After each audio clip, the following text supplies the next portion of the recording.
I don't wish cancer upon anybody by any means. Like you said, some of the worst pain that you've ever had, some of the darkest times I ever had in my life. Truly some of the most pain I ever had in my life. I ended up going back to the emergency room and they put another stent from my other kidney to my bladder. And in your case, right, you got leukemia, all the odds are against you. It was just counting down the clock. Can I push it yet? Can I push it? Can I push it? The pain was just tremendously unforgiving. I go back to work even with this thing inside of me. I was scared to lose my job. I got really, really depressed, scared, lonely. It's easy to get lonely even though you're surrounded by people. When you go through situations like this, there's a lot of people that don't show up. There's a lot of people that you thought would show up or you think should show up or you've shown up for them that don't show up. And then there's the opposite. There's people that you never would have imagined would even care about the things you're going through. I couldn't thank any of those people enough for showing up for me. Surviving's hard. It's easy to highlight the good stuff, the positive attitudes and stuff, but for those out there, there is a dark side, and that's what you got to be careful of. It's very, very hard, and you have to have people to lean on. You can't do it by yourself. Without that support, man, we're nothing. Thank you for tuning into this episode of Beast vs. Zombie. Today I have an extremely special guest with me, Mr. Shawn Rogers. Thank you for joining today. He has an extremely powerful story overcoming AML, cancer in his life. For you guys that don't know what AML is, it's acute myeloid leukemia. So it's a blood cancer. So thank you so much, Shawn, for tuning into this episode today. I really appreciate it. Oh, I'm glad to be here.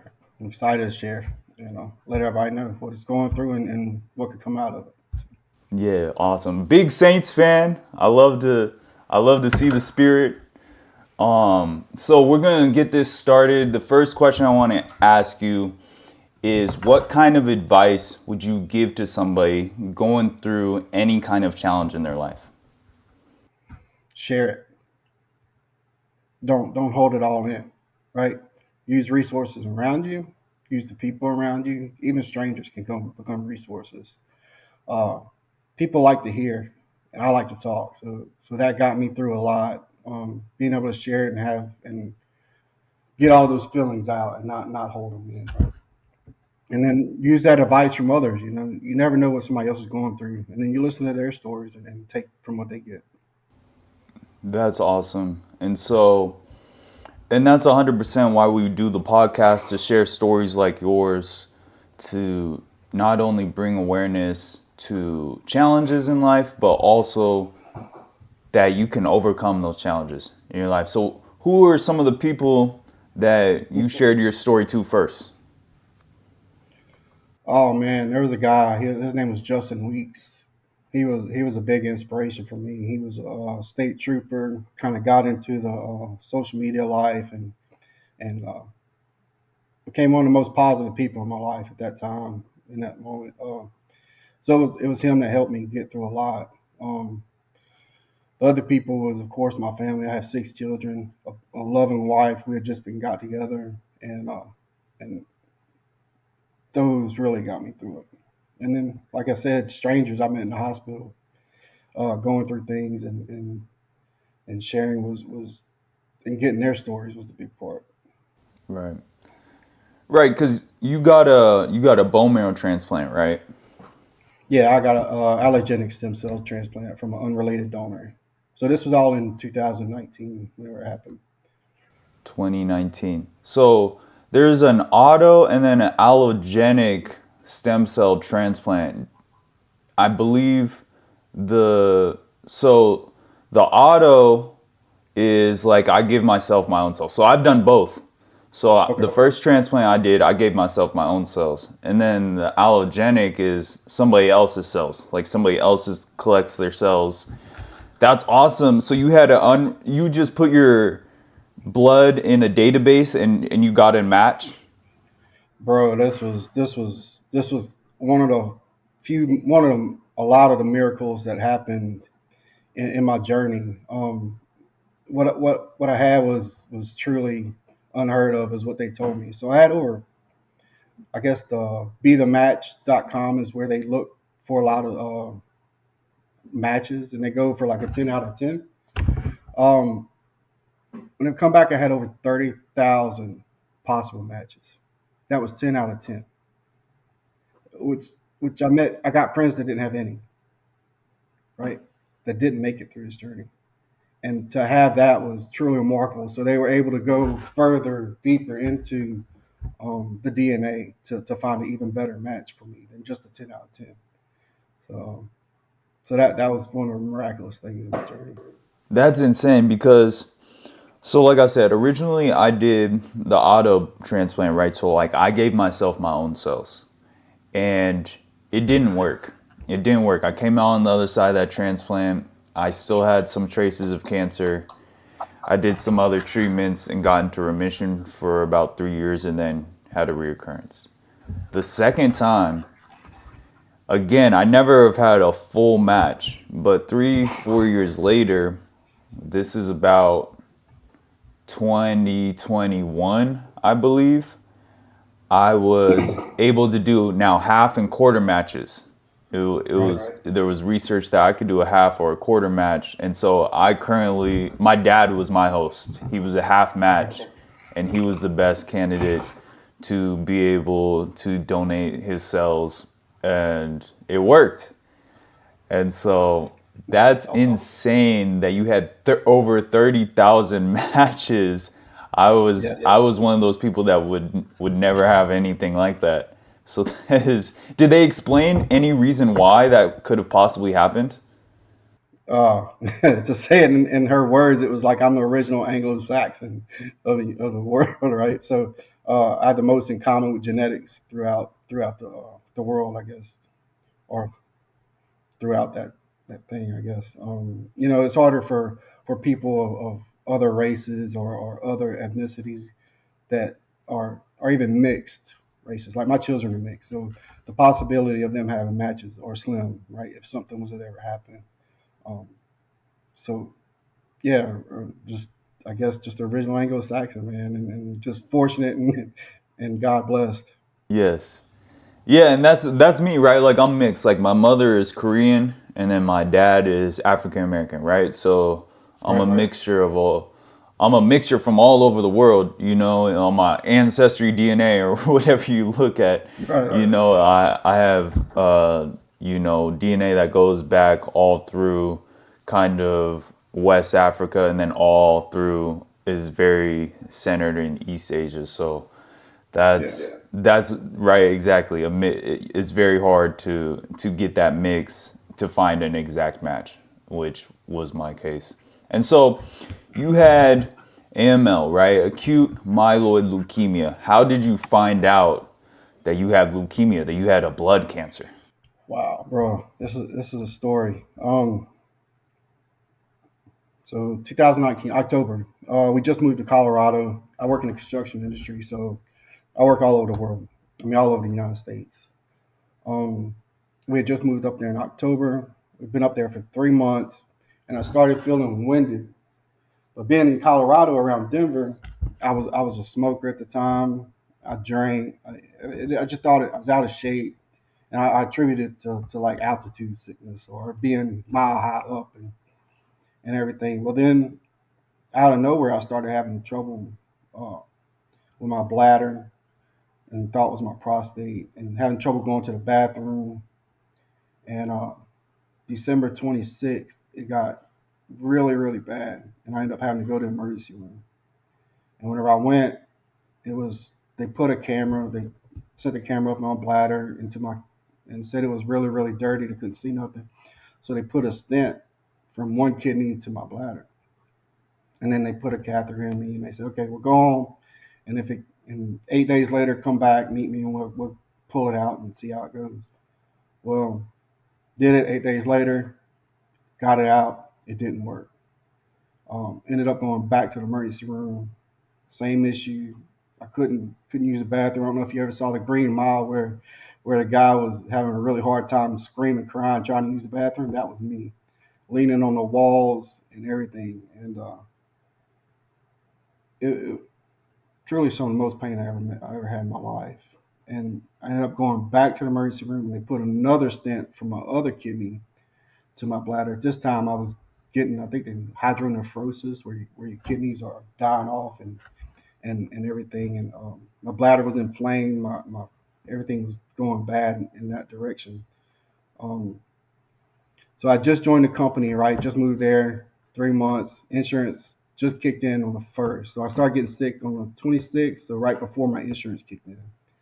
So my insurance kicked in on the first. And I'll tell you that, and I'll say that because you'll see in a minute. So then I leave the hospital. I got the catheter back in me. I go back to work even with this thing inside of me, right? Going and trying to show I was scared to lose my job. I was afraid. We just moved up there. We just got a house. Me and my wife and my 4 kids, and and then I ended up having to go to the hospital again. Well, the last time I was in the hospital, they pulled everything out, and they said, "Okay, we're going to send you home one last time. Come back. We're going to do another camera." So I said, "Okay." So January 22nd, my company called me while I was sick. They said, "Hey, we got to let you go. We're laying you off." So I lost all my benefits right there. February 1st, I got diagnosed with leukemia. So I didn't have my short-term disability and long-term disability. I lost all my benefits. I was going on Cobra insurance. So January 7th, what, 14 days before that, 13 days before that, they were just telling me how excited they were that I was there and how it was great to team member and I was awesome. It was ecstatic that I was there, doing a fantastic job, and get sick 7 days later, they let you go. So February 1st got diagnosed. That morning I woke up. It was 3 o'clock in the morning. I told my wife. I woke her up. I said, "Baby," I said, "I cannot take this anymore. I got to go to the hospital. I'm about to die." She's like, "You want me to go?" I said, "No, you just take care of the kids and I'll call you, let you know." I live 19 minutes away from the hospital. It took me 45 minutes to get there. I was stopping every 5 to 10 minutes, getting out of the car, walking around it, trying to wake up just so I could make it to the hospital. I get to, I think it was McKee emergency room, and I walk in, I just collapse right there. And then next thing I know, they were giving me all kind of drugs, and honestly, the next thing I remember, they was telling me I had leukemia, and the way I remember it happening isn't the way it happened at all, as my wife told me. Right? I felt like the way I remember it, I was in a wheelchair in the middle of a room, like down like this, and she was waiting for her. As soon as she walked in, the doctor told us, she's like, "No, baby," she's like, "You was in the bed," and she like was all around you whenever he told us what was going on. So we was in Loveland, Colorado, right outside Denver, and just diagnosed. They didn't have all the information for what all the mutations were and everything like that. So they said, as soon as we get that in the next day or so, we're going to send you to Denver to start chemo. Well, then my wife's like, "Okay, I'm not working." She wasn't working. We just moved up there, got everything happening. We can't afford to stay. And so my wife's from around Houston area. So her father-in-law said to try to get transported or transferred to MD Anderson in Houston. So whenever she brought that up to a doctor, he was like, "Yes, that's perfect." He's like, that's exactly where you need to be." He said, "I'll tell you what." He said, "I'll put a folder and a file together for you. I'll send it over." And I'll call, and he called and talked to him. He set it all up, and we got on the airplane and went straight from there, straight to the emergency room in MD Anderson. It was on after that. Yeah. And, Wow. That's crazy story, the way life works out, you know. yeah. So I guess there's another thing to that, right? And I say this because I'm a God fearing man, and those nights I was hurting, I used to smoke. I say used to, I quit back when this happened, but I remember sitting out back, hurting so bad, just begging God to do something in my life to help change it, to get me out of this situation, and and try to get me through it. And then next thing you know, I got leukemia and ended up in Houston and starting this journey. And I think I know now there was a reason for all that, and it was him that made that decision, whether right, wrong, or indifferent. the way I see it, it changed my life. Right? 100% change. Getting cancer, 100%. It's a little bit easier now that we're on the other side to see maybe what kind of benefit there might have been there, Yeah. right? And I don't wish cancer upon anybody by any means, right? Like you said, some of the worst pain that you've ever had, definitely some of the darkest times I ever had in my life was my most recent bone marrow transplant that I went through. And, once you get through a challenge like that, like you said, changes your life, changes your perspective, a lot more grateful for a lot of different things that maybe you took for granted before. And, I always say, and it probably sounds crazy to people, that I'm definitely 100% better because I went through the journey and the situation that I went through. I move with a lot more purpose and a lot more intention in my life today now that I've gone through cancer. And it's made me a better person. I'm stronger because I've gotten through something like that. And I imagine you can relate to a little bit of that as well on your end. So Yeah. There's a lot to that, right? It goes both ways. I think a lot of it is we do live with more intention, more passion, and we see life different. But the caveat is to that is that other people don't. So trying to mix that with them is really, really tough, and to create relationships where you might love harder and see more and try to get more from them, and they don't understand what that's like, and can't understand where you're coming from. So it's really, really tough. Um, my my my cancer, my acute myeloid leukemia, I had a really, really poor prognosis. I'm sure you're familiar with mutations and how that works. So I had FLT3, NRAS, NRAS, TET2, and MLL, which is rearrangement, right, of those chromosomes. And then I had an extra chromosome or two extra chromosomes that was not allowing my cells to mature. Um, So can you explain the mutations to anybody that's watching that doesn't understand like what you just spoke to? Can you explain how that affects or how that goes into your diagnosis? yeah, so I chat GPT this before, so I could, man, it's been so long. So I'm gonna read it if you don't mind. Uh, so it's a lot of scientific stuff. So FLT3, it's a gene that makes the receptor on the blood forming cells. It helps regulate cell growth, right? So you make cells in your hips, right? And when they mature, whenever they grow, they're like teenagers. Well, your body, depending on how you need them, that's how your cells mature and turn into. So they might turn into white blood cells, fight infection, right? Your red blood cells carry oxygen through your body, or platelets for your blood clot ability. Um, so FLT3 is a aggressive high risk driver, and I had D835, which is the most common TKD hotspot mutation. So it's a point of mutation. It activates FLT3 to stay turned on, causing rapid cell proliferation, higher relapse risk, and it responds to FLT3 inhibitors, which is some medicine that they gave you, which is the gilteritinib. Don't get me saying this. I can't say all these words right. Um, so let me do this right. So I did a layman's term thing instead of trying, because that's kind of tough for everybody to understand, right? Um,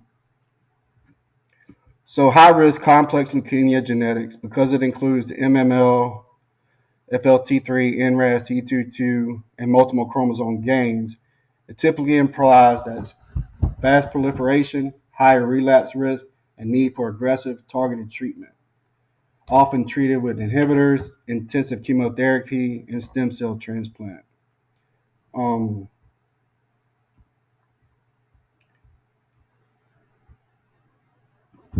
had two chromosomes, major translocation between 11 and 19. So in your gene ladders, right, you have all these different numbers, and they're supposed to go straight across.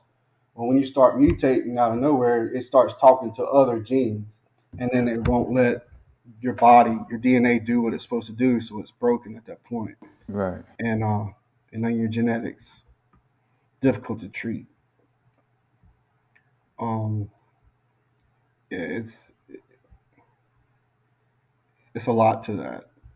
So without the stem cell transplant, I wouldn't have made it. So go initially, right? So you're in the hospital now, man, you collapse in the emergency room. You basically woke up to them telling you you have leukemia, you have blood cancer. So what happens next? So you get to MD Anderson, Yep. you start your chemo treatments. What kind of chemo treatments did you do? So here's the second miraculous thing about this. Right, I get there, I do another bone. This is like my third bone marrow biopsy at this point. I Right, hate bone marrow biopsies. I hate. bro. I got to where I don't even take numbing medicine anymore. So just go get it. Right, Yeah. and so I get up. They get me to a room, and that next morning I was assigned to a doctor, and I can't remember this doctor's name, but he was one of the leukemia doctors there. Well, it just so happened that a doctor named Dr. Kentarjan, which is the head of leukemia at MD Anderson, he comes in. I didn't know that at this time. He comes in. He's like, "Hey, Mr. Rogers, here's what we found," and he wrote out all the stuff on a notebook of what we just did about all the mutations. And he said, "Well, he said I'm still waiting on a couple more tests." He's like, "But here's my plan so far, and depending on this, if it's poor prognosis, we're going this route, and if it's okay prognosis, we're gonna go this route." I said, "Okay, that's fine, perfect." I didn't know who this guy was, man. I didn't know nothing about him. And he's like, "But Mr. Rogers," he said, "I'm gonna go ahead and start you on what they call venetoclax." He said, "I'm a true believer of this. It's an early medication to help fight this and get you ready for the chemo." And he said, "I'll be back in a little while to let you know what we're going to do." So I'm like, okay. So he leaves. I'm like, who is this guy? So of course, Googling, right, trying to figure out who he is and do you trust this guy and everything, because everybody's it's hard to trust a doctor, right? And he started the leukemia program at MD Anderson. I said, okay, I'm good with him. And he comes back probably a couple hours later, and he's like, "Mr. Riley, I got bad news." He's like, "It's really poor prognosis. You're going to have a stem cell transplant to save your life." He said, "But first, we have to get you in remission. So here's the chemo treatment. Here's what we're going to do. Here's our plan of attack." And he said, "If you let me, I'll save your life." And I looked at him and I said, "You do whatever you got to do to save my life." I said, "Now I'll do my part." And he said, "Okay." Well, then they set up the program. Probably, I think it was 2 days later, I was doing my first round of chemo. Yeah. And then you get into remission, you do your stem cells. So you did your transplant at MD Anderson as well. Yeah. So here's the next miraculous thing. I'm sorry, but That's what we're so here for. getting that doctor was pure luck, right? And him taking over my case was tremendous. Well, so this was probably, I think, February 8th, February 9th, I get my first chemo. February 28th, they do another bone marrow biopsy. Check it, everything comes back clean. There's no MRD, right, which is what they look for, which is minimal residual disease. So that's looking for any kind of abnormal cells in your body. If that's negative, you're great. So that's the big thing, is getting that done, because they won't let you have a stem cell transplant with having some of that Yeah. showing up on the test. So he's like, "Okay, so we got your stem cell transplant, Dr. Oran." Oh my God, this woman is fabulous. And she says, "So you get out the hospital. After that, they let you go, and they say you can't live without. You can't go 20 minutes farther than a hospital. You have to stay within 20 minutes. So where do you go? We don't live there. Yeah.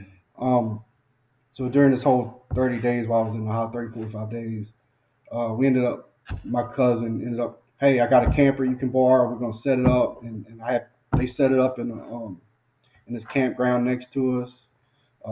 They paid the rent for me and everything. The reason why you got to stay 20 minutes is as soon as they give you the chemo, you wipe out your immune system, right? So that goes, you can't fight nothing. So if you get a fever 100.5, you got to go straight to the emergency room. Yeah. And then it's on with poking and prodding and figuring out what it is, what's going on, right? And so they can fight it. Mm-hmm. Well, we was living in this campground, and then jumping around, but every morning after that, you got to go back to the hospital every day. Every morning, 5:30 in the morning, you go and you get your blood work. All right, they check your blood cells, your white cells, and your platelets.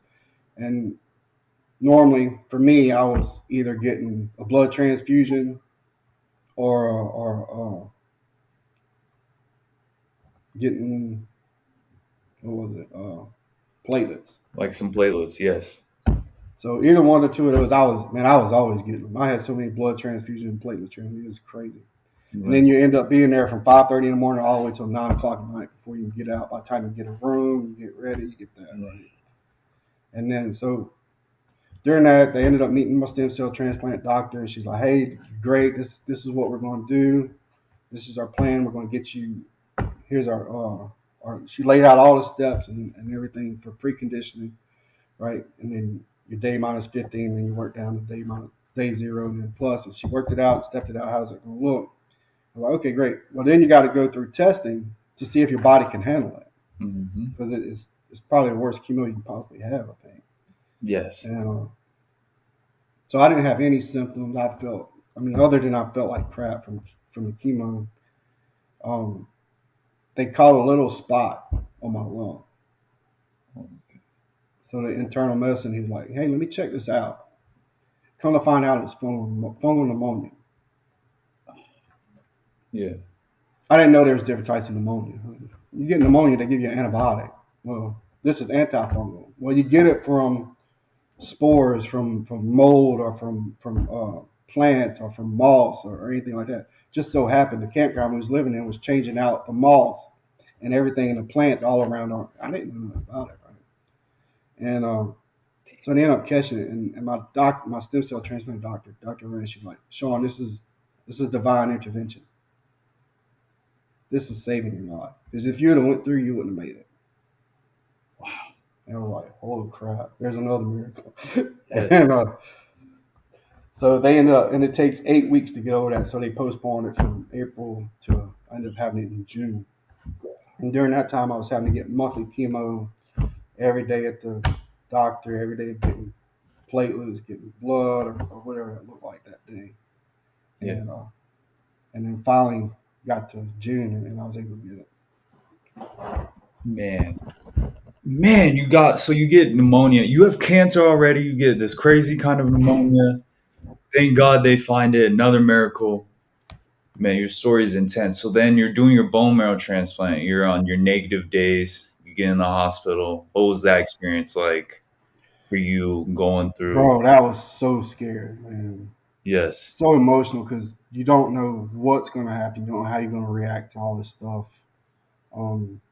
And I remember my doctor telling me, he's like, do not Google anything. He said, you're too young. They don't have studies far enough out to tell you what's going to happen or to give you an idea. He said, normally in your leukemia, it's normally either patients in their 60s and 70s or real young babies, but people in their 40s. I just turned 40. Okay. So it wasn't normal, although it seems like it's becoming more normal than that now. Yes. So he's like, don't read it. He's like, everybody has their own journey. Right. Everybody they're going to go through their own thing. So you are not like anybody else. Nobody's like you. You have to stay positive. Don't read it. And if you do read it, don't believe everything you read because it doesn't pertain to you. Yes. So I'm like, all right. So I look up everything. Bro, you can't help it, right? You Yeah. start looking up things, you start getting in Facebook groups and trying to find people that's been through it and everything, and try to understand what you're going to go through, because there's nothing on earth to prepare you for what you're about to go through. And Absolutely. they gave me busulfan. So they give you two chemos when they precondition you, right? Right. Um, I forgot the one. So they give you one, it expands your bone marrow, Mm-hmm. right?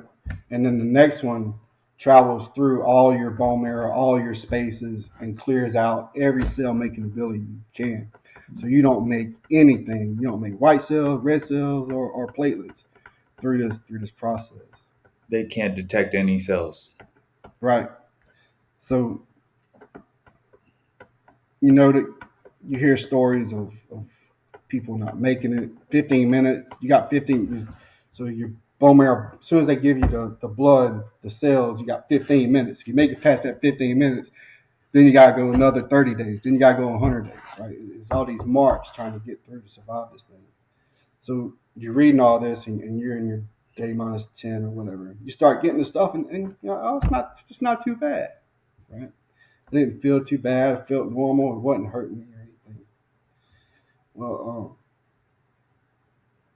I guess day zero, you start kind of getting a little bit further down. You start feeling more tired. You're not feeling like it, and then it comes. The day comes, right? You get, and you think it's this big procedure and everything. They just walk in with another bag of blood, right? And Right. hang it up. And they say, okay. And they give you some Benadryl for any kind of Allergic reactions. yeah. And so they just, here you go, Mr. Rogers. Here it is. And they gave it, and then you're like, and then the clock's ticking. 15 minutes. Am I going to die? Am I going to live? Is something going to happen? Is because I think the GVHD coming after that is what the biggest fear after that is, right? Right. And so for anybody that doesn't know, when you're getting a bone marrow transplant or a stem cell transplant, you go in. The way the procedure works is you go. The doctors give you high doses of chemo or radiation or some type of combination to get your body to a point to where when they're drawing your blood, they can't detect any cells. Your cell level is at zero. There's no detectable cells in your body. And then, like Shawn was saying, then the bone marrow, a stem cell transplant sounds like this huge, right, procedure. It sounds like they're basically taking out your bones and replacing that, right? But what it really is the host who is going to be donating their cells. So in my case, it was my father. In Shawn's case, it was one of over 30,000 And perfect 10 out of 10 matches. My match was my father was a half match. And they, weeks before, collected their cells, were preserved. I don't know if you experienced this, Shawn, but it was like there was like this corn kind of smell with the oh preservative. yeah, And so all the transplant actually is a 15-minute blood transfusion of them infusing the new blood cells into your body through an IV. That's all an actual stem cell or a bone marrow transplant actually is. And yeah, then for me in my case, right, I just went to sleep afterwards, honestly. And kind of to your point, Shawn, I didn't do a lot of research because I had so before I even got a stem cell transplant, it had been maybe 3, 4 years before I got my first bone marrow transplant of chemo, radiation, different chemo treatments, things like that before in my case because I had Hodgkin's lymphoma. I did not have leukemia. okay. And so a little bit different path there, right? So I had done all these different kinds of treatments before we wanted to pick a bone marrow transplant as an option. Right. And so I had experiences where once I was getting to the bone marrow transplant was the first time where I had reached out to somebody like, hey, what is this going to be like? And tried to get an understanding of from somebody else's perspective that had gone through it. And the person that whoever I got matched with, I don't even know this person's name, and it's no knock to him, but his advice was horrible. His advice was horrible. He told me I would never be the same again. Told me I would. I asked some things about like my physicality. I've always played sports. I was like, well, am I ever going to get back to playing basketball, things like that? He was like, no, you'll never get back. It was honestly very negative feedback, and I didn't Right. appreciate it at all, and I didn't listen to it. But then that also turned me kind of bad to reaching out or trying to get advice from anybody because I Right. didn't want to hear it. I just wanted to be I wanted to take my case for what it was and be as strong as I could and fight it with everything I could. And I didn't believe anybody else's case would be like my case. I believe that my case was mine and that I was going to get through this the way that I'm going to get through this, and in my mind that I'm going to get back to wherever I want to be in life. And a lot of that for me was physically being able to play sports. Like yesterday I went snowboarding, things like that. I like to stay as active as possible. And yeah, he did not give me any very encouraging advice. And again, it's no knock to him. That might have been his experience in his situation, 100%.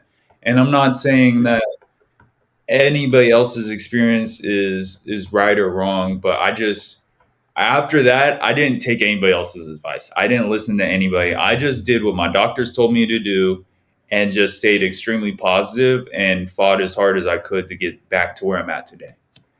And so that was my kind of take on. I didn't do a lot of googling because I didn't really care what other people had been experiencing or what the data had said, because initially when I got diagnosed I had a 70% chance to be cured, and I was the 30% chance that didn't. So I was already on the wrong end of the stick from the get go, out the gate initially when I started any type of chemo treatments. So my whole battle was against any kind of odds. All the odds were against me. It didn't matter Yeah. what those looked like. Right? You Everything. Google things like that, the first thing you see is people die from this, right? Yeah. And so I wasn't into trying to Google or research or what. I was just listening to the doctors. If we had a chance, I'm taking that chance, and that's what we're Yeah. rocking. That's what I'm believing in because that's all I got. Absolutely. And I was 19 at the time when I initially was diagnosed. So I wasn't really feeling, I didn't have crazy side effects like you did. I didn't end up in the hospital or the emergency room and kind of in any kind of emergency state that led me to figuring out and being diagnosed with cancer. I just had, Yeah. my lymph node was swollen in my neck, and I tried to get it rubbed out at the chiropractor, and he sent me to my urgent care doctor, and we found out that way. And even then, when I look back, I could tell I had some of the side effects of my Yeah. cancer, Yep. but I wouldn't have known that. I again simply like initially like you were doing, you were attributing that to your environment, to you had Hmm. smoked, you were at a higher altitude, things like that, right? I just attributed it to I was kind of tired, and I the symptoms were like night sweats, and I had really bad night sweats which I never had before, so that was actually a sign. Yeah. And there were all these little minor symptoms that were not affecting me. I wouldn't say not on a daily basis, but were not like stopping me from doing any daily activities, right? I was Right. still working out, I was in college at the time, things like that, so it wasn't stopping any of that. And I'm a very I would say like um I kind of just rock with it, right? Like I'm not the person that's going to take like a sick day because I kind of have a cold or something like that. I'm just going to push Right. through things. And so when we figured it out, it was kind of a shock. But back to the transplant process, yeah. So then when you get that bone marrow transplant, right? It's basically just a blood transfusion, and then now, like you said, now it's time to basically now you're in the positive days, right? So now you're counting up to your days so that you could hopefully get out of the hospital. So what was that experience like? What kind of maybe symptoms did you have? I know you told me you had GVHD. I never had any GVHD. So what for everybody watching, GVHD is graft versus host disease. So basically Yes. when you get a bone marrow transplant, you have a chance of getting what's called GVHD, graft versus host disease, which is you have foreign cells in your body now because you just got them put into your body. And both your body and these new foreign cells are clashing and basically at war in your body. And it causes a bunch of different side effects. And you can die from now, not just the transplant, but now you can die from this other graft versus host disease because the new cells did not take well in your body, and it's kind of like craziness and madness going on. So I was blessed enough, thank God, to not ever deal with GVHD. But you have, Sean. What was that like? So I guess let me say this real quick. Going through clinic right before transplant, right? You meet people. You meet all these people in clinic. If you like me, I talk to everybody. So I ended up meeting 3 or 4 different people that was going to have their stem cell transplant the same day as me, or within that week. So we were all going to be on the same floor, all at the same time. So we kind of created a group together, and we created a Facebook group. So we always knew what was going on with each other. So all right, so going through the transplant, we was all talking, we was visiting each other because you can still visit people on the floor, right, of the hospital. You're on your own floor at 17 at MD Anderson. So Your quarantine. nobody could come on, nobody could come off without having proper stuff and being vetted to come on. Um, so that was a big thing, and I'll get to that. So day minus zero day zero is scary. Day plus one, it's like, okay, it's not too bad, right? Day two, it's still okay. You're watching TV. You're playing games with your significant other if they're there, whoever's there. And then day five hits, and you start feeling stuff. For me, it was the first sign was in my guts, in my stomach. My stomach started having really really bad pain, um, and and just horrible cramps. So they give you more suppressants and more steroids to combat the GVHD. That's what they figured that was going on. I started having a little bit of GVHD in my stomach. Um, and then I think it was day 7, the mucositis hits. I don't know if you had the experience with mucositis. What is So that? mucositis is where you start getting blisters and sores all in your throat and in your mouth. And you can't eat, you can't drink, you can't do nothing. They give you this mouthwash that's supposed to numb it. It doesn't help. Um, and that lasted from day 6 or day 7, and lasted about 3 or 4 days before it started calming down. So at that point, they gave you the morphine drip, and when I tell you I was living for every 15 minutes to push that button, it was just counting down the clock. Can I push it yet? Can I push it? Can I push it? And it was just the pain was just tremendously unforgiving, and uh, you can't talk, you can't move your tongue, and it just so brutal. And then I guess so that ended, but at the same time I started getting reactions to my skin. My skin started burning off my neck. Um, my boys down there. So it got so bad that I was having to wrap them in wet wipes. They gave you creams to try and help the burning. It wasn't help, and it got so bad. I found a trash can and filled it up with ice and sat on it and just soaked for hours and just kept adding ice. That was the only kind of relief I could get from that.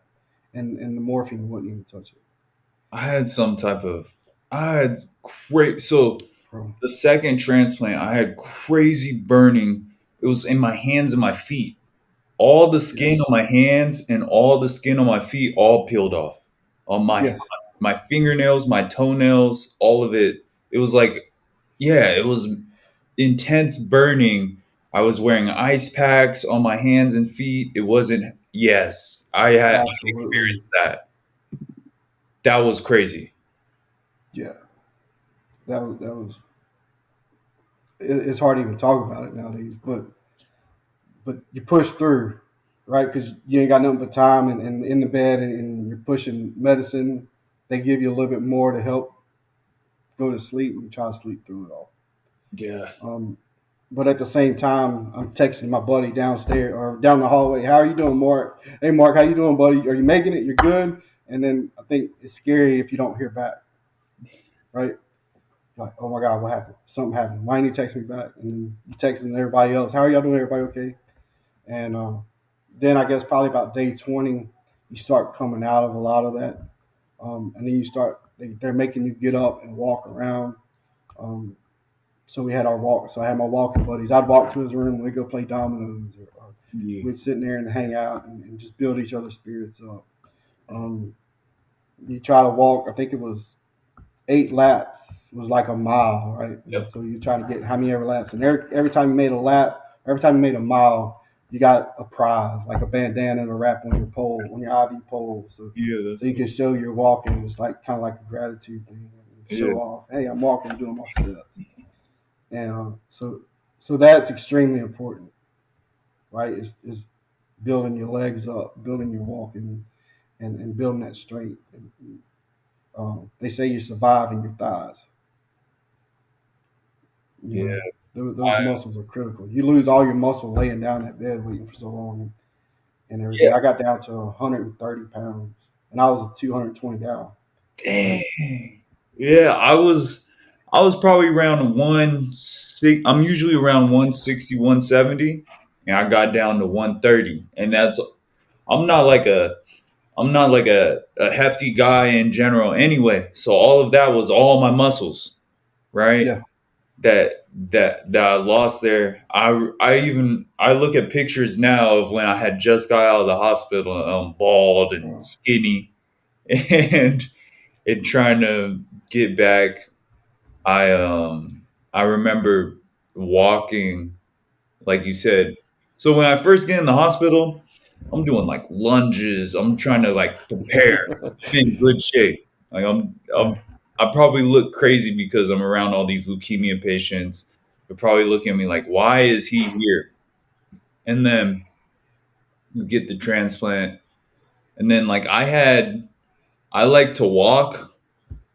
Right. I just had my headphones. I got some Bose headphones and they kind of saved my life. I put my headphones in because my second transplant was during COVID. So it was 2019 for you. So this was yeah. right before COVID Before and during, yeah, and during. Right. So during COVID, I could only have one guest with me. My mother was yeah, the only guest allowed on the floor with me the entire month or so that you're in the hospital.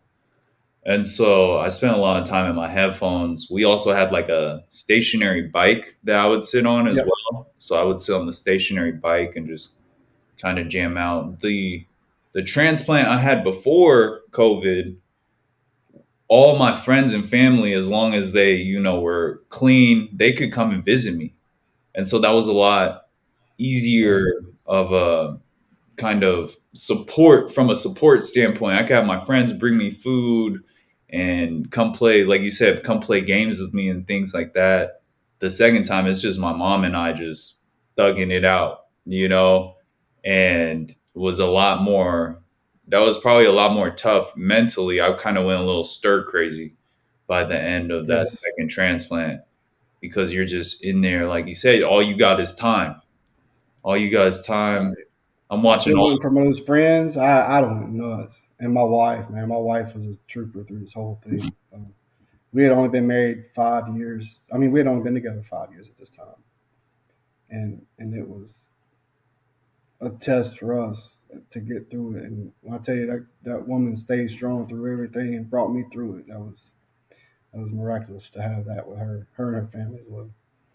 Because you get so to go along with that, right? The whole day of counting is to get to 100, right? The day 100 is after you reach day 100, the probability of GVHD killing you or taking over something is significantly less, and then you're allowed to get further away from the hospital.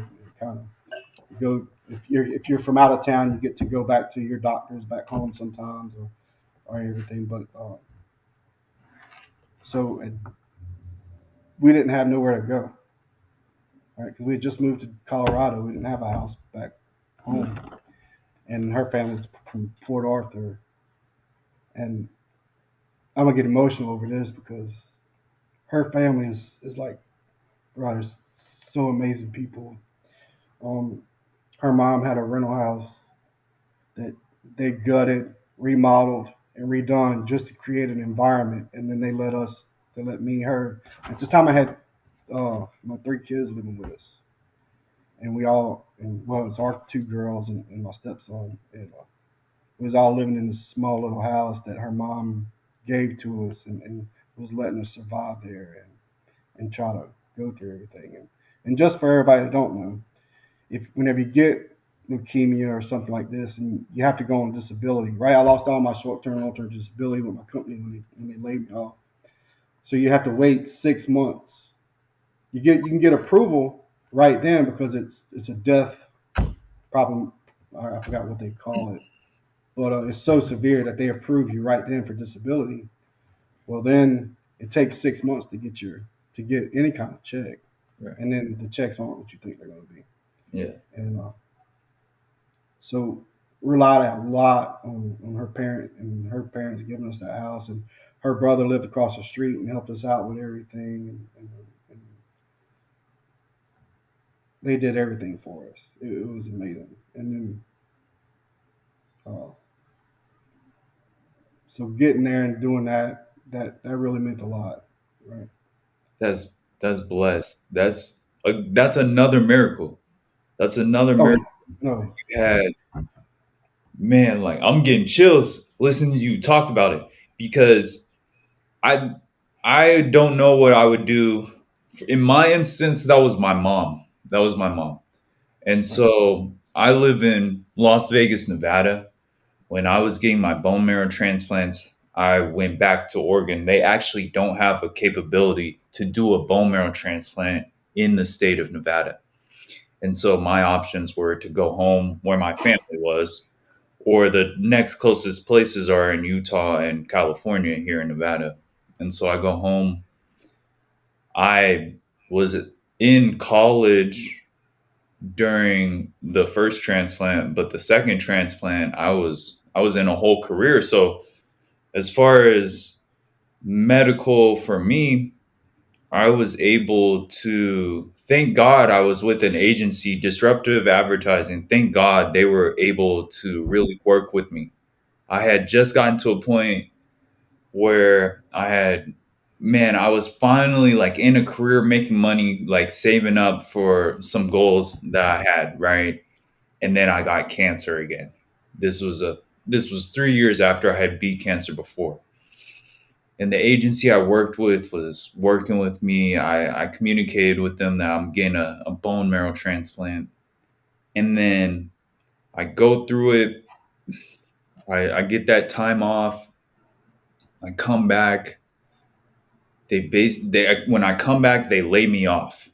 After about a month or so, they lay me off. But both times, thank God I had my mom. Like you said, I have my mom. I can go yeah, stay at her place. And for anybody watching, when you go through a bone marrow transplant, after you get out of the transplant, you have to be in an extremely clean environment. You get out, like Shawn said, you want to get to day 100, but you get out of the hospital around day between 25 and 40 or something like that. I'm not sure what your Yeah. experience was, but I got out like late 20s, early 30s. And then even the most recent time I got out and then was readmitted in the hospital for another week or so. And then Oh finally man, yeah. was let go and released. But then so when you get out of the hospital, now you still have a very weak immune system. Your cells are at a level where you can be in public, but you can't go out to eat at any restaurants. You're not eating at a buffet. You're not around any crowds of people because your immune system is still now very, very, very small and still needing to grow. And your cells need to produce in your body still. And so right? During that whole time, physically, you're not there, right? Like you said, you got down to 130 pounds, so you don't have a lot of strength in your body. You don't have the ability to. There's a lot of times when I'm getting out of the hospital, I'm sleeping all the way into the afternoon. So I need people to help me with some food. I can only eat home cooked meals. Everything in the home has to be extremely clean consistently. My bed sheets have to be washed consistently. I have to be using soaps. All the surfaces need to be clean. Things like that. Right. That's all stuff that like I can't do myself. I can't clean all the dirty stuff. I have to have a caretaker. Yeah. Right. And without that, man, Shawn and I wouldn't be here. Right. Couldn't even cut my fingernails, my toenails, right? Because you chance you bleed out. I had to get doctors to do that for me. Then there's so Right. much support that comes in to that situation coming out of that bone marrow transplant that without those people, man, I had neighbors. I shout out my neighbor, uh, Stuart Kittyama. He would make me meals. My uncle would come over. He doesn't like hospitals, so he wouldn't visit me in the hospital. But as soon as I got out of the hospital, he would come and cook me meals because he knew I always loved going over to his house for barbecues and things like that. Man, this without that support, man, we're nothing. We're nothing, bro. And I It, couldn't thank any of those people enough for showing up for me because there's a lot of people when you go through situations like this, there's a lot of people that don't show up. There's a lot of oh, people bro. that you thought would show up or you think should show Yeah. up or you've shown up for them so you would think they would show up for you that don't show up. And then there's the opposite. There's people that you never would have imagined would even care about the things you're going through that showed up in ways that you couldn't have even imagined. And so you really get a very good perspective of who's in your corner, who will go to war with you, who will show up in some of the darkest moments of your life and really actually take some type of action and show that they care and show that they will be in your corner when you're going through tough times, right? You get that perspective. What was your Yeah. experience like? I So, know. so that's 100% accurate. You get more help and more from strangers than you do. I come from a big family, and trust me, all my family loves me and they care about me a lot. But I'm from Louisiana, so I'm in Texas, and there's not a lot they can do for me, right? Other than help, maybe support financially or stuff like that. But when I tell you, I got people doing uh, raffles for me that I don't. You ain't talked to in 20 years. They see you on Facebook, hey, and they reach out, hey, I want to do something for you. I want to help you out. And you're like, what? Who are you? I don't even remember, right? And they just showing up from everywhere, like you said. And then you get check. I remember getting a check from a guy that went to my aunt's church for $1,000. Never even met this guy. He don't know me, right? She she just shared my story in church one day, and he just felt out of goodness of his heart to give it to me. Another people that I was friends with in elementary school that I haven't talked to since in 30 years, right? They sent me a pillowcase that everybody prayed over for me, and with this big long letter of how much how much the world I mean to the world, and everything, and how much everybody was praying and trying to help me out. The other thing, I guess, is foundations. So, Leukemia and Lymphoma Foundation gave me $10,000 to pay for my Cobra insurance to get through because I couldn't afford it. It was $800 a month. Mhm. So they paid out. I think I forgot how many months it was, but it's like the rest of what because you only keep it for 18 months, and it's scary after that. But so I was able to keep going to MD Anderson and getting all my treatments through that. And then another foundation called the Lazarus Foundation, they paid for my medicines because I couldn't afford my medication is expensive, bro. Yes. And they was paying for that. Another foundation paid for your parking. At MD Anderson, you got to pay for parking. Yes. It's $15 a day. It's crazy. You're a patient, you're going to get treated, but you got to pay for parking. It's wild. But there's foundations out there to help. So if anybody ever gets sick, research foundation. And there's lots of them out there. And all you got to do is show your case and help. But back to the point of strangers, I had a lot of people that I never knew, churches that was helping me that I knew. They helped furnish that little house that we got. A church helped give us a recliner, a bed, some other stuff, right? And donations from abroad. Man, it was truly tremendous to see the people you never knew or never thought would show up. And then, I mean, there were some people, hey, I'm glad you're doing okay. And then, like, that was it. You're like, all right, appreciate you. Not that you expect it, right? But it kind of hurts that they don't do that. And it truly gives you that perspective. And I guess that changed me. And I'll tell you what's funny because my wife's like, you're always doing this. Dude, I give away so much money to homeless people, to people on the street, to people. She's like, you don't know what I said, I don't care. You know what? They do it what they want. And I lead that example in front of my kids because I know what it's like not to have it. Right. If I got it, I give it. And it's not always great because I give it all away, but and it's not all the time. But if I can, if I got it, I donate. People going through things all the time. If I can help, and I do my part Mhm. to try and help. I don't ask for recognition. A lot of it's anonymous and everything. And I'm not saying this to make me out to be some great guy, but just to change that perspective of humanity and humility, right? And understanding that we should care about other people because you never know when you'll be in that spot and you'll have to lean on that.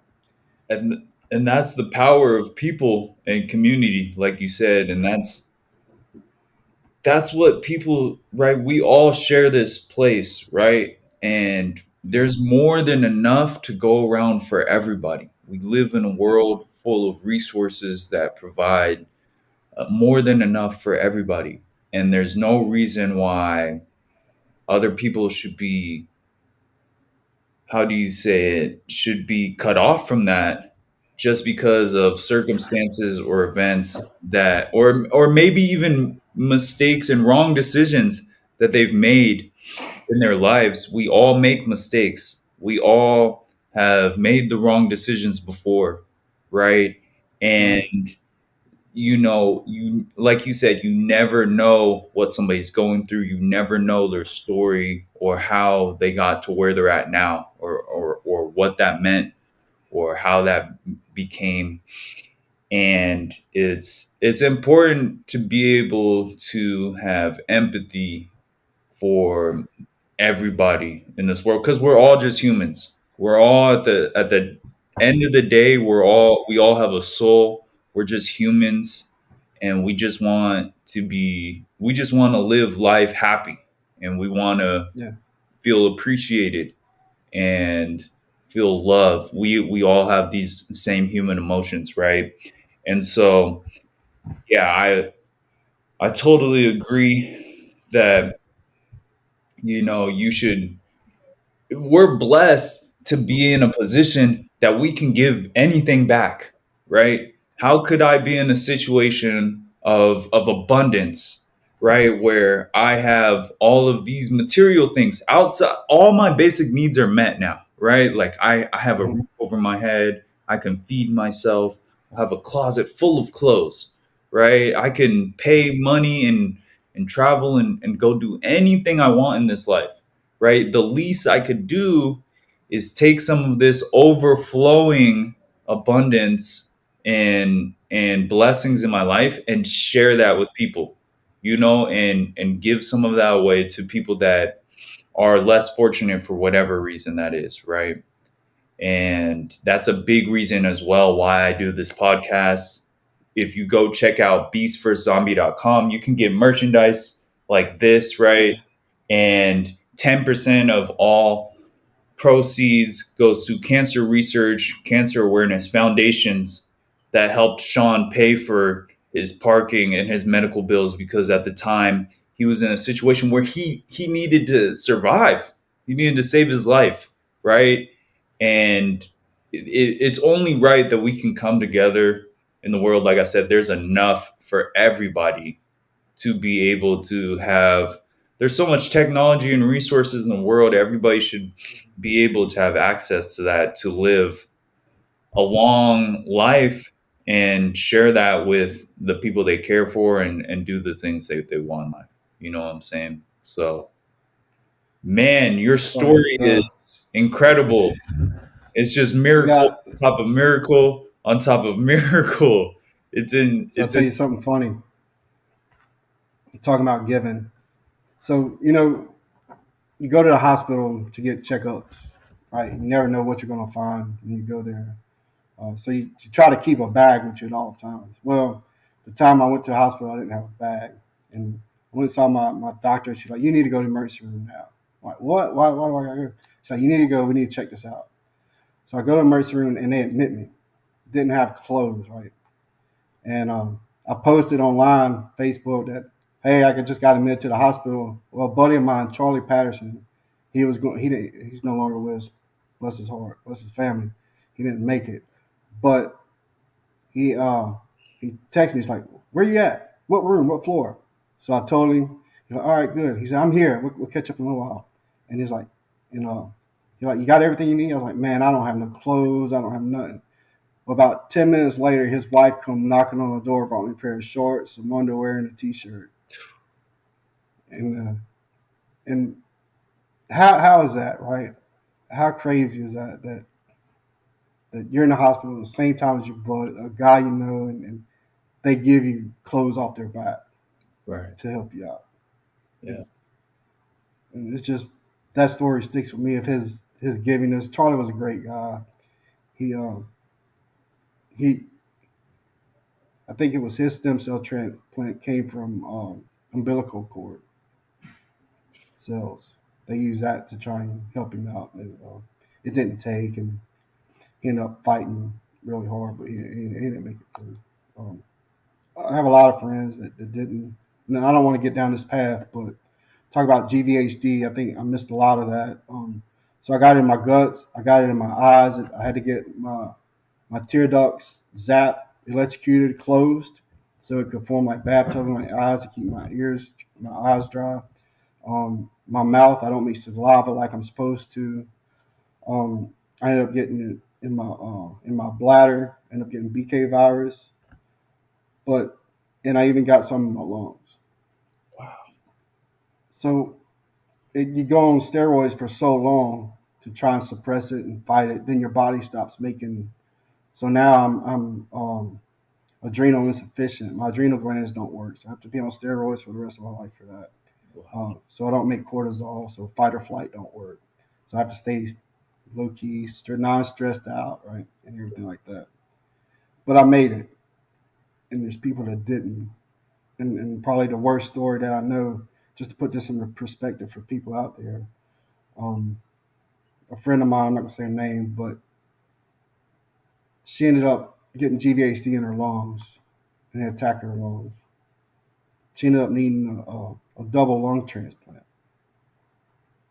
Everything was going great. She was at the hospital. The lungs were on her way. And when they got there, they found out they were damaged. And she passed away a couple days later. Wow. That's how fast something could turn bad with this stuff. So it's really, really important to understand that you never know what's going to happen when your life ends or what might take your life. So always be prepared. And that woman showed love to everybody she met, and she spread her joy and her cheer to everybody, no matter how bad she was doing. And to have that happen was probably the most hurtful thing I've seen through this journey. You know, Man, that's it's there's no words for the feeling that you get. I'd never even met this woman, and I feel some type of way because, like you said, you and I are still here, and we went through a lot of the same things. And I know for a lot of survivors, sometimes some of the questions that are asked are, why did I make it and my partner, my buddy didn't? You know, survivor's guilt. right? People have survivor's guilt, Yeah, and it's a real thing, right?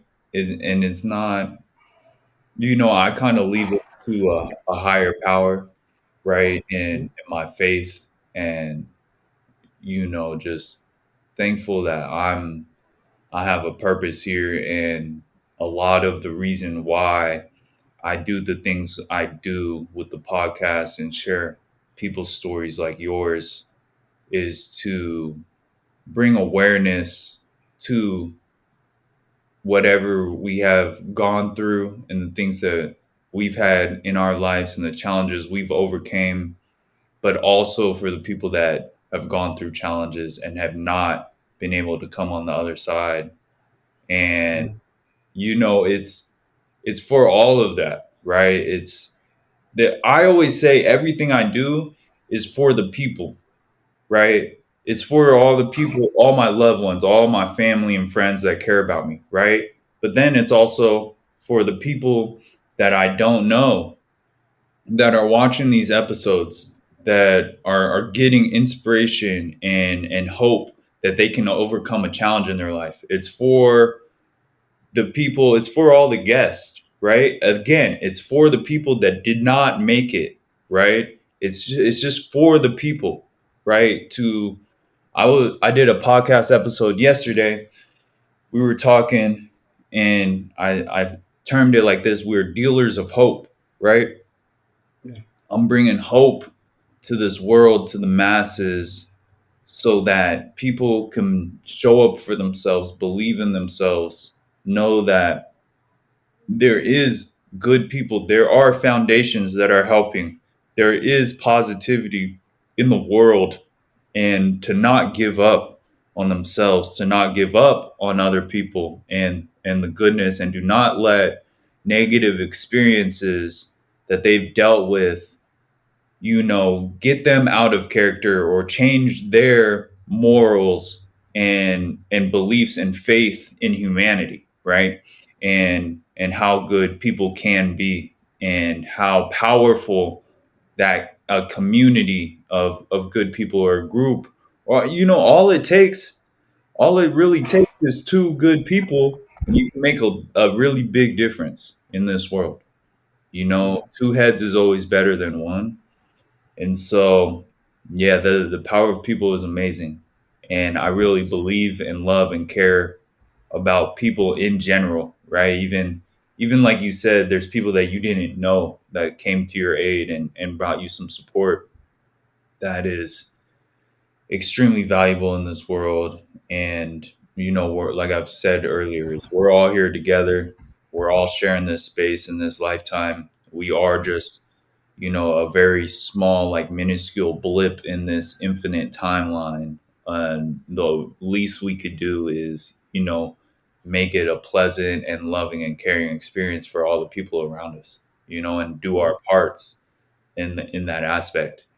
And that's a lot of the purpose that I felt I've been given now, that like we said, that we made it on the other side. Some people didn't, right? I have a lot more purpose to them, to be able to share stories like this, to be able to donate from the merchandise sales to foundations, research, to continue to keep this all going, pass it forward, right?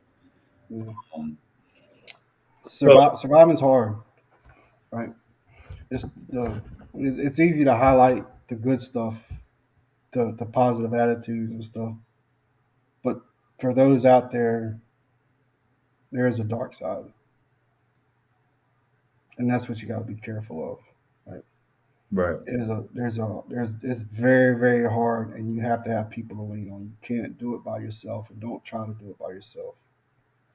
Yes. Lean on people, whether you trust them or not. Just lean on them.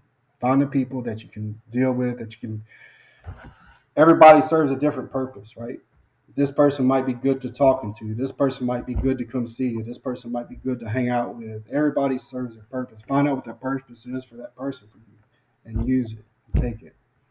Um, I didn't have a lot of that, but I struggled a lot with mental. It was very very hard. I got really really depressed, scared, lonely. It's easy to get lonely even though you're surrounded by people, right? Because nobody understands what you're going through, and you don't know how to explain it to those people. And all they see is, hey, at least you're alive, right? And it's like, it's like, yeah, I'm alive, but you don't understand how I'm living in my head and what I'm going through. And and I'll share something that's probably one of the most hardest things I ever had to share was putting a gun to my head on the edge of the bed one night.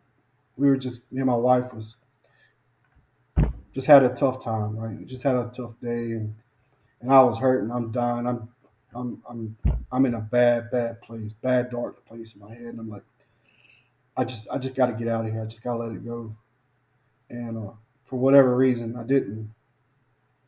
And I say whatever reason, but I got my children on my world, and as I was doing that, that's what came to my mind.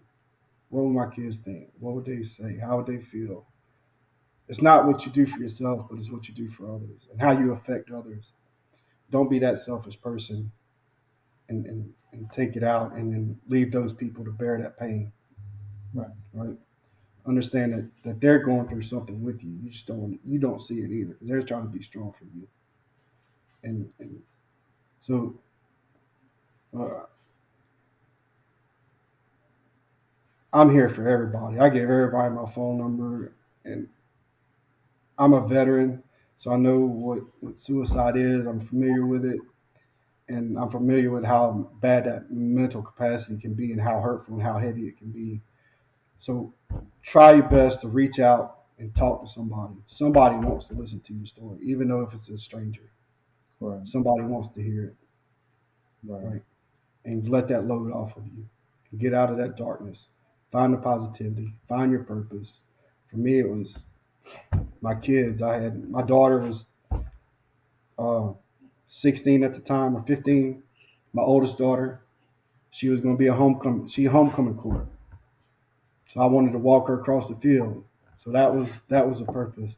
I got to do it 3 out of the 4 years that she made it, and then I ended up walking her across, and she ended up getting homecoming queen her senior year.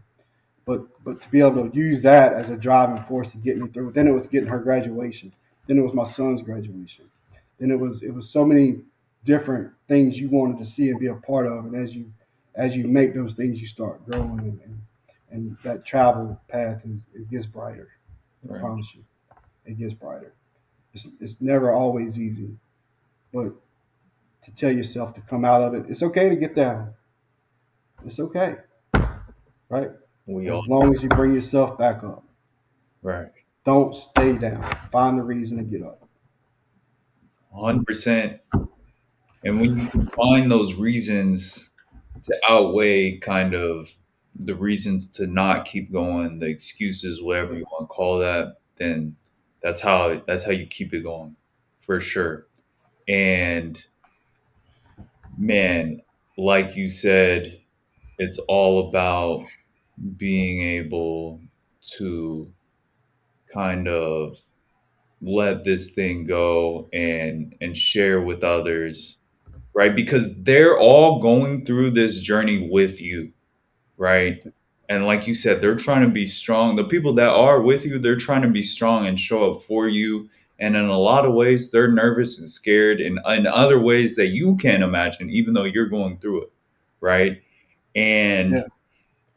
I'm glad so blessed that you have reasons to still be here with us today, and that is, that's the biggest thing is for us to always understand the reasons why we're here, the reasons why we need to keep going, the reasons why we Yeah. need to still fight. And when you clarify what that reason is for you, it'll keep you going through any kind of challenge in your life. Yeah. And we've been through some battles, and here we are today.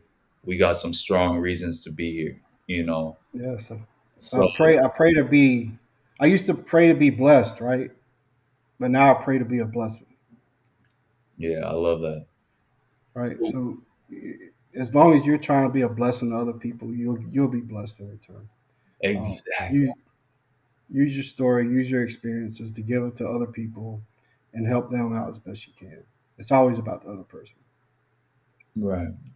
So last question, and then we're gonna get up out of here.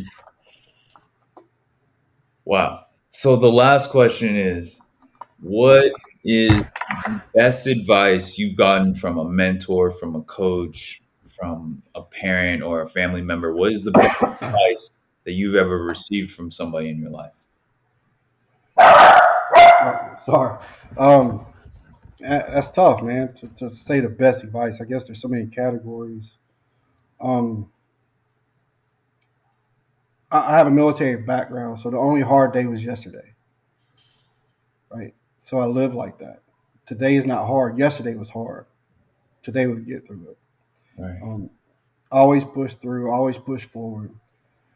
At the beginning of my journey, when I was first in the hospital at MD Anderson, I was in the visitor center where your family comes visit you, and there was a lady in there, and her son was in there for brain cancer. And she says, if you're going to survive this, she said, I think it was four things you have to get through this, and you will be okay. You don't have to have them all, but you got to find them. She's like, one, you got to have faith in the Lord.